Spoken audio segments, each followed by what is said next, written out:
Okay, let's have a look at the opening move for the axis. So we are in June 41, this is the first third, and the axis has a surprise bonus. The weather is good. I have already marked with colored cylinders axes that are either not claimable during the attrition phase, and those are marked in red.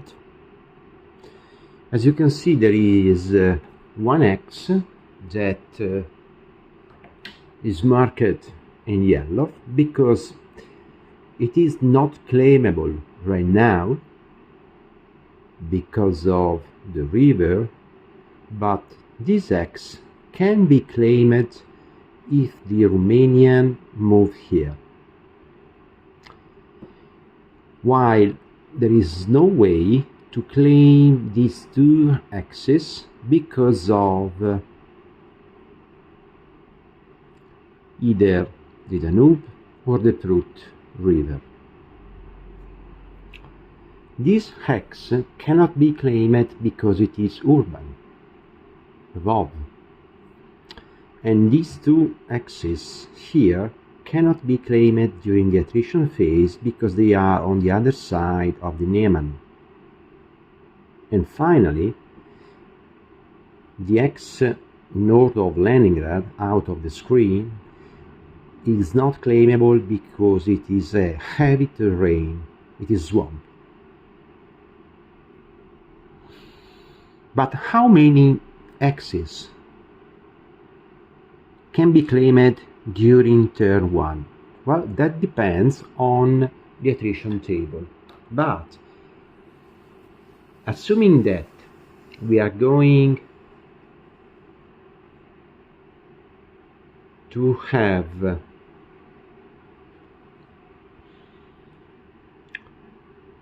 roughly a 72 attack factor for the Axis and 27 for the defender, the Soviets, then we should be in this column with this line for a 2-1-2 result. But the Axis has the surprise bonus, so it has a shift, a rightward shift, and then the Axis should be able to gain armor and air superiority for the first turn. So the Axis should be able to get a 5-1-5, which means the Axis will be able to claim 5 attrition Axis. The Axis will have both the air and the armor superiority, as the Axis has both at the beginning of the game the offensive cheat. The Axis will also have 5 battle markers and will suffer 1 hit. The Soviets instead will suffer 5 hits and will get 1 air reaction marker. Everything is generated by the attrition table, and as we have seen, it is a 5-1-5, where the first number is the number of losses inflicted to the defender, and the second number, 1, is the number of losses suffered by the attacker. But this number is also the number of reaction available for the defender, while the last number is the number of battle markers available to the attacker. That said, we only have with the Axis 5 attrition axis we can claim. And theoretically, the only axes we could claim are the one in black, because during the attrition phase it is not possible to claim a urban or a heavy terrain or a hex that is on the other side of the river. Those marked in red are axes that must be taken in combat. Let's see which are before moving, because this game has been engineered in such a way that after you have moved your units, everything will come in place. But before you move your units, you should decide your tactics and your strategy. And about the strategy is even more important because this is the first turn. So, what do we want to do with the axis in the next 4 turns? I think that we want to take Moscow, which is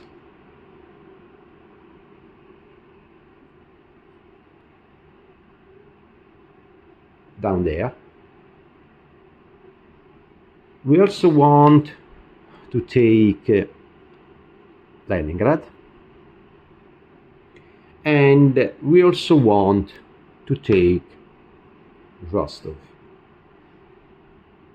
Those are our 3 final objectives, but let me mark them in this way, because the 2 dice in blue that marks Rostov and Moscow are critically important for the axis. In fact, the axis starts the game with 2 blitzing capable armored units, and this is possible thanks to their commanders, Guderian and Kleist. However, keep in mind that there is a chance that the Soviets will put in play a nasty card called Hitler Intervenes, and if the Soviets play that card, there is a chance that either Guderian or Kleist, or even both, could be dismissed. So it is critically important that Guderian takes Moscow during the first 4 turns of the game, and Kleist does as well with Rostov. If they fail, and if the Soviets gain the Hitler Intervene card, then there is a chance that they could be removed. So, what can do the Axis to preserve their best commanders? They have 2 options. One is obvious. They must take Moscow and Rostov. Or, if they are not confident, they could hope they get and play the Paulus pause. The Paulus pause allows us to cancel the Hitler Intervene card while putting in play a pause after the first turns of Barbarossa. In fact, Paulus was the general in charge of developing a plan for the invasion of Russia, which envisaged a quick advance toward the Dvina and the Dnieper, and then a pause to reestablish supply lines and so on. So, the first thing we need to decide is, are we able to take at least one between Moscow and Rostov? Because if we are not, either because we are not very expert of the game yet, or because our opponent is too strong, or whatever other reason, then we should keep in mind that we have the option to play the Paulus Paulus. But that's not our case. So we want to get Moscow and Rostov. When? Well, we need Moscow on the third turn, before the snow falls. And mostly the same for Rostov. So in this game, I'm going not to play for Leningrad. I will concentrate my best troops toward Moscow and Rostov, and I will try to encircle Leningrad.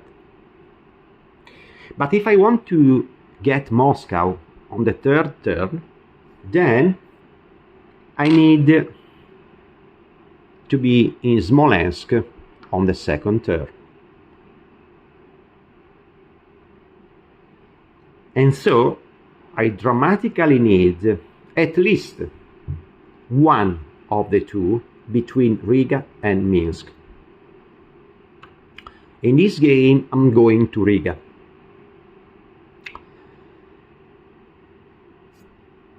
Why?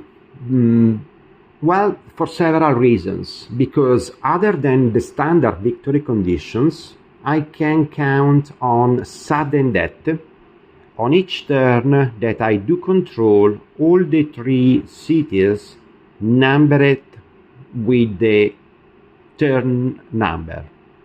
So, if I can get Riga, Minsk and Lvov on turn 1, the Axis gains the so-called spoils of war, which is 1 victory point and 1 production point each, and it is allowed to make a roll which is successful in case I roll a 1. So, other words, if I get all of 3 on turn 1 and I roll a 1, then the Axis has won. But this is unlikely, because taking all 3 is very hard.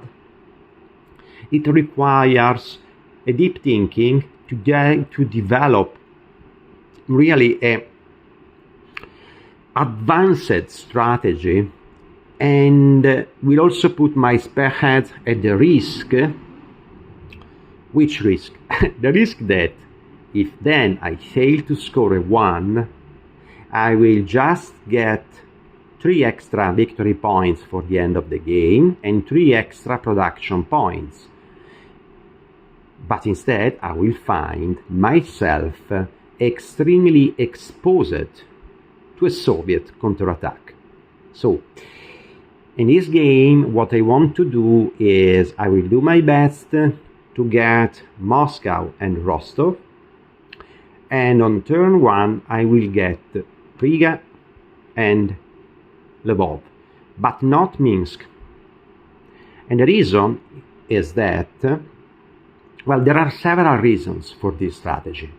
The first reason is that we have already said I'm going to overextend my front and risk that my spearheads are encircled if I fail to score a 1. So I would put all my chances on turn 1, and this is not something I do like, but you can if you wish. So in this game I'm going to get Riga and Lvov on turn 1 to get 2 victory points and 2 extra production points.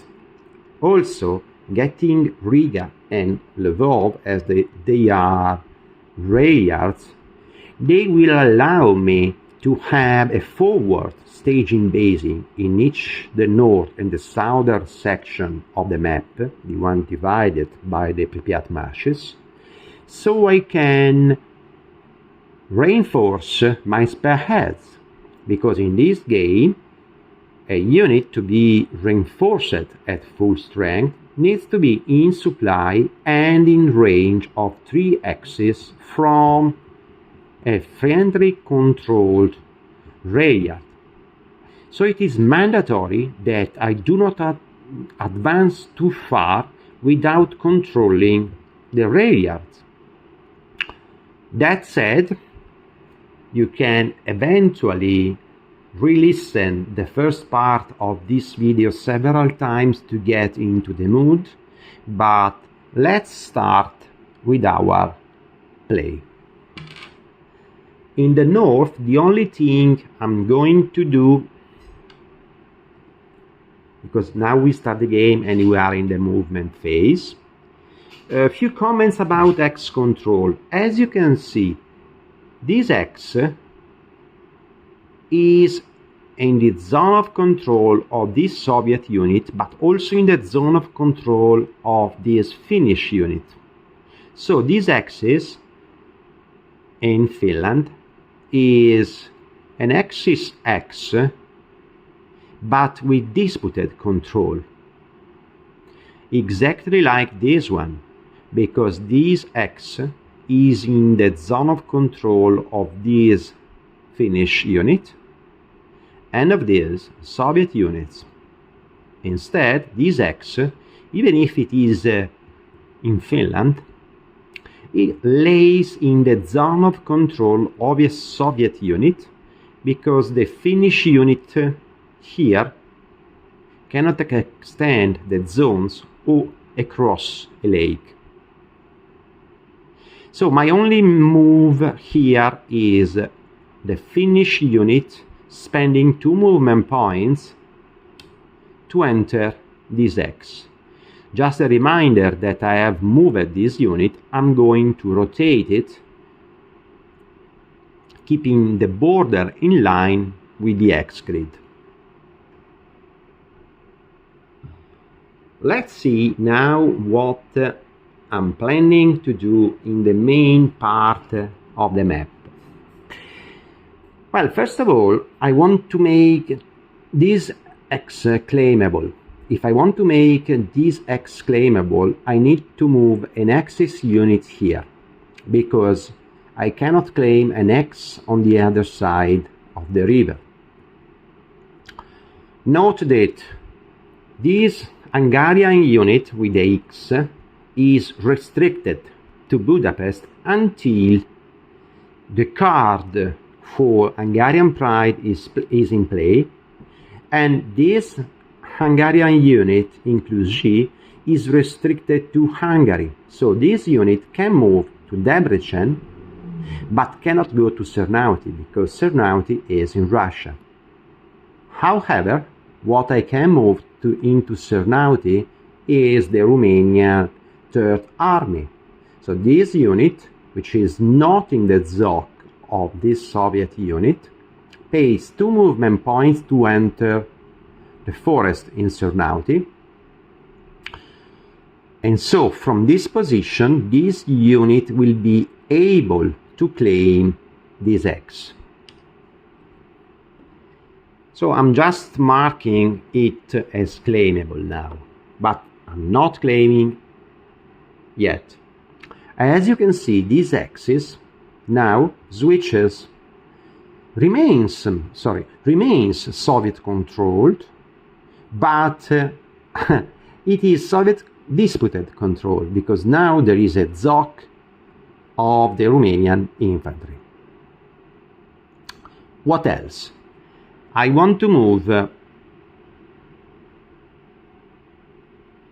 this infantry, this mountain infantry, here, and as this unit starts into an enemy ZOC and moves into another enemy ZOC and a forested X, this movement costs 2 for the forested X, +1 for leaving a ZOC, +1 for directly entering a ZOC. So it spends 4 out of the 5 movement points it has.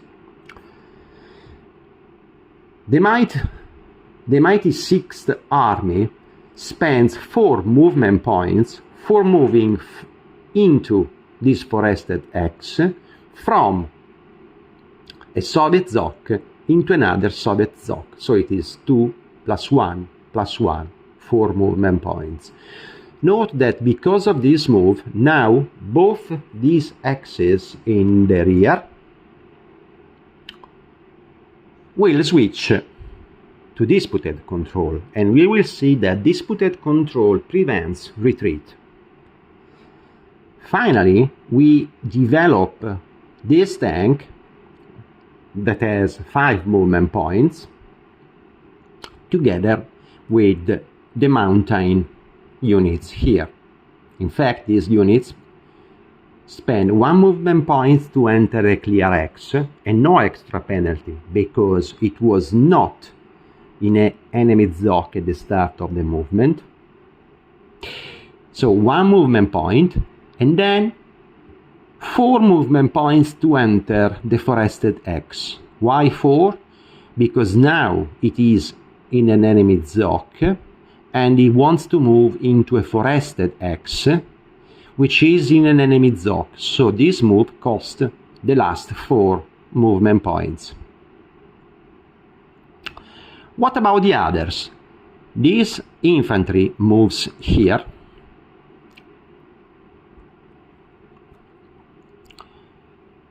Paying what?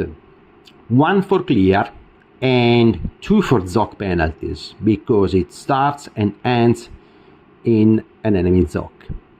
This unit, mind that this unit is not in an enemy ZOC either because of the river and because it is in a urban X, spend 1 movement point to move here. This tank spends 1 movement point to move here.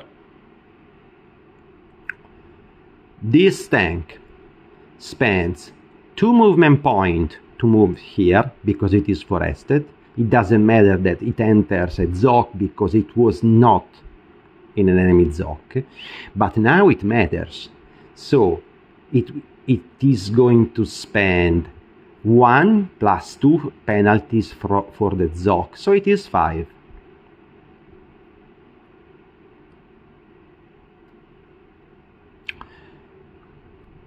Then I move the 16th Army back here together with the 9th Army, and the 18th Army, which is on the other side of the river, I send it to couple with the German tank. Finally, I move the weak reserve units. Mind that this unit is not able to go to Königsberg because the X side is marked with a red dot. So this unit could move here, which costs 2 movement points, but then this unit will not have any other movement points left other than because it is in an enemy ZOC. So the only movement this unit can do to go adjacent to the enemy is to spend 2 movement points here and 1 to Warsaw.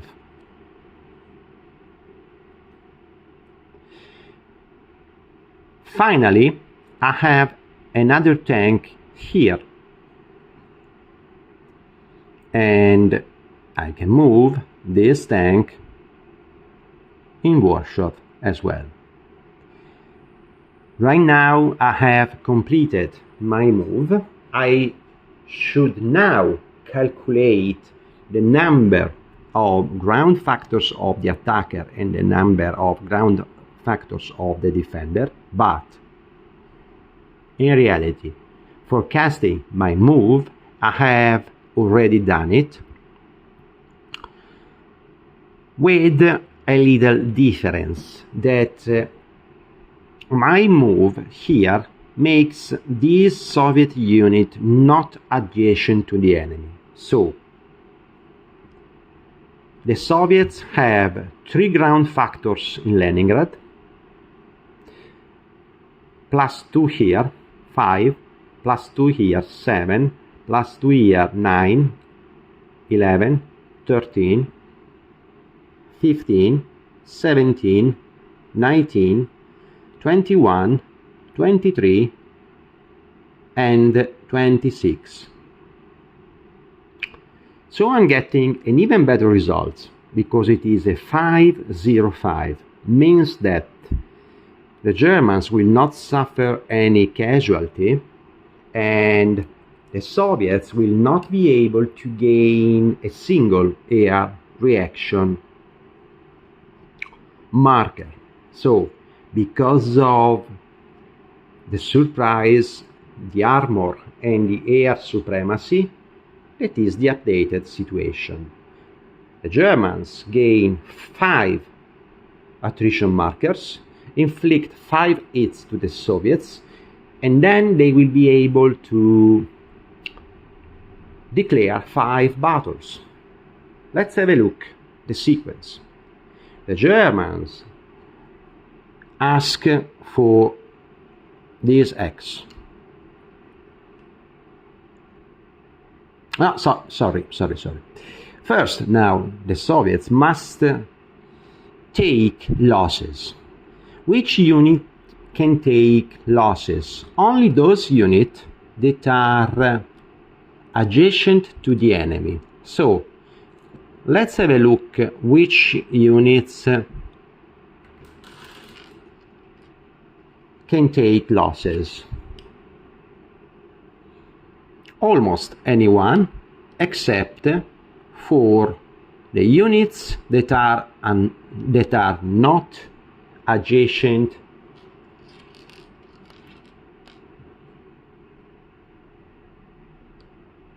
to the enemy. Well, let's assume that the Soviet player is not at his first play. So, watching at the situation, the Soviet player gives 1 hit to this unit, and the reason is that this unit has no chance to retreat, so it is better to lose it. While the Soviet player will never give a loss to this unit, because that unit has a chance to retreat, and will never give a loss to this unit.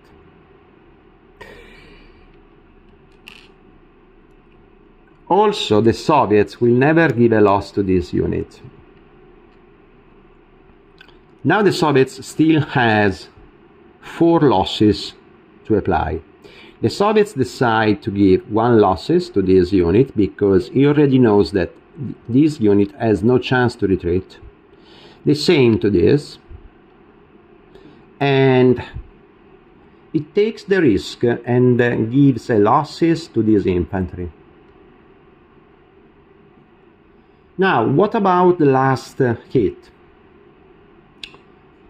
This is critical because the Soviets could give this hit to this unit, to the infantry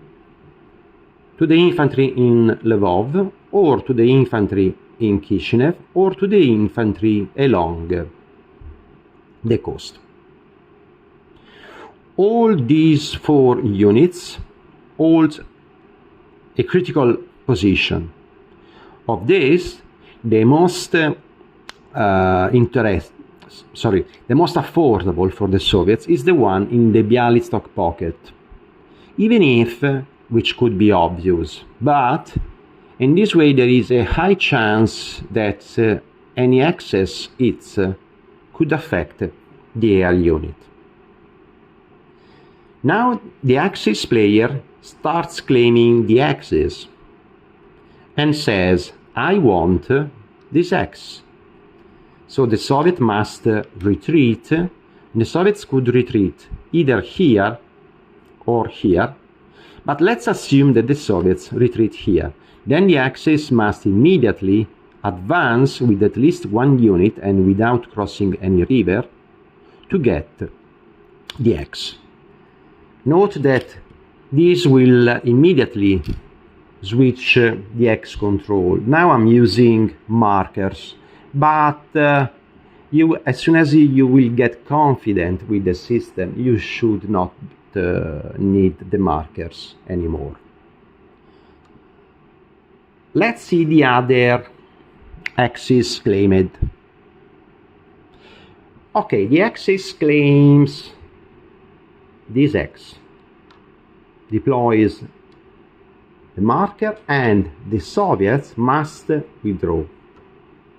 The Axis must advance. It could advance with 1 or 2 units. It decided to advance with 2. Now the Axis wants this X, but as this unit is already damaged, this unit cannot move or retreat and is eliminated. Then the Axis advance with both the German and the Hungarian unit. We keep the marker here just as a reminder that this X was claimed during the phase. So we still have 2 X's we can claim. For sure, the Axis wants this X, and no reason to worry. This Soviet unit, as it is already disrupted, is eliminated. The Axis advance here with 2 units from 2 different axes. And we keep the marker over, just a reminder. Now the Axis has the last X. Mind that a unit during this phase cannot claim to more than 1 X. So, for example, these units that have advanced here cannot claim now this X. That's the reason why we are keeping the marker over. The last X we want is this one. The Soviets here is forced to retreat, and the Axis advance with 2 units. Now that this phase is over, we can remove all the attrition markers and re-rotate all the units that have moved. Again, this may seem difficult and hard to digest at the beginning, but as everything, once you get into the mood, it should be easier. Now, because we have the offensive, we can start with the battles.